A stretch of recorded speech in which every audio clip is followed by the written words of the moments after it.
मुंबईत पावसानं आता अखेर विश्रांती घेतलेली आहे। सकाळपासून मुसळधार पाऊस सुरू आहे, पण त्याच पार्श्वभूमीवर एक मोठी अपडेट। समुद्र किनाऱ्यावर 4.25 मीटर इतक्या लाटा मुंबईच्या समुद्रात उसळतायत। त्यामुळे किनारपट्टी परिसरात जाणं टाळायला हवं असं आवाहन सध्या नागरिकांना केलं जात आहे।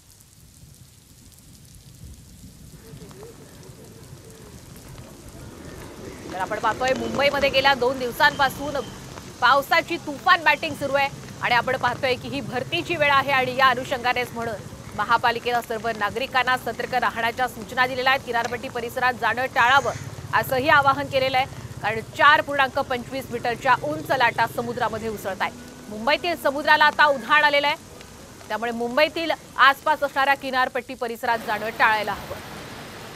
दुसरीकडे मुंबईत सकाळपासून मुसळधार पाऊस सुरू होता। दादर, हिंदमाता आणि अंधेरी सबवे मुंबईतील या 3 महत्त्वाच्या भागांची आपण सध्या दृश्य पाहतोय। दादरमध्ये सकाळपासूनच पावसाची रिपरिप पाहायला मिळते, तर हिंदमाता हा मुंबईतील सखल भागांपैकी एक महत्त्वाचा भाग आहे। मोठ्या प्रमाणात या भागामध्ये पाणी साचलं होतं, तर अंधेरी सबवेमध्ये तर 4 फूट इतकं पाणी साचल्यामुळे अंधेरी सबवे वाहतुकीसाठी बंद करण्यात आला होता।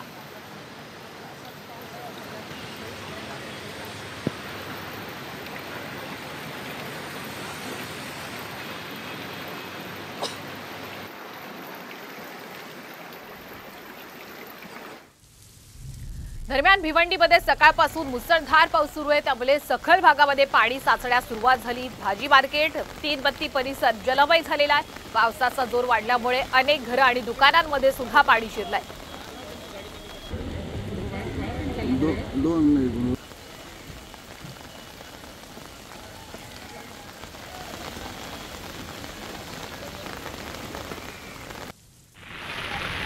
भिवंडीनंतर आपण नागपूरमधली दृश्य पाहतोय। नागपूरमध्ये आज शाळांना सुट्टी जाहीर करण्यात आलेली आहे। नागपूरमध्ये सकाळपासूनच मुसळधार पाऊस पडतोय आणि सुट्टीची माहिती नसल्यामुळे काही विद्यार्थी गुडघाभर पाण्यातून वाट काढत शाळेसाठी निघाले होते, मात्र सुट्टीची माहिती मिळताच विद्यार्थ्यांनी आपल्या घरची वाट धरली। तर काही मुलांनी मात्र साचलेल्या पाण्यामध्ये खेळण्याचा आनंद सुद्धा लुटलेला आहे।